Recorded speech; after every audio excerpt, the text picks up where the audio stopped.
I am proud कि आज मेरे एमएलए ने अपने माँ के भाषा में, मातृभाषा में, कॉकबरॉक काउप्रू में आज अपना पॉइंट रखा असेंबली के अंदर। इससे पहले असेंबली में कोई नहीं बात करता था अपने मदर टंग में, शर्म लगता था हमें, कोई समझेगा कि नहीं समझेगा। लेकिन आज तिपरामोथा के एमएलए ने बात किया और कोई समझ सकता है तो समझ सकता है, नहीं समझ सकता तो नहीं समझ सकता, हमारा भाषा समझ लो। लेकिन हम लोग अपना अब अधिकार मांगेंगे, असेंबली में अंदर मांगेंगे, बाहर भी मांगेंगे। I am very proud of my Motha MLAs.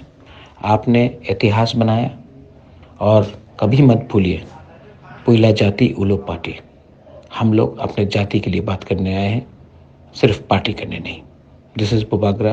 Congratulations once again. We will not surrender.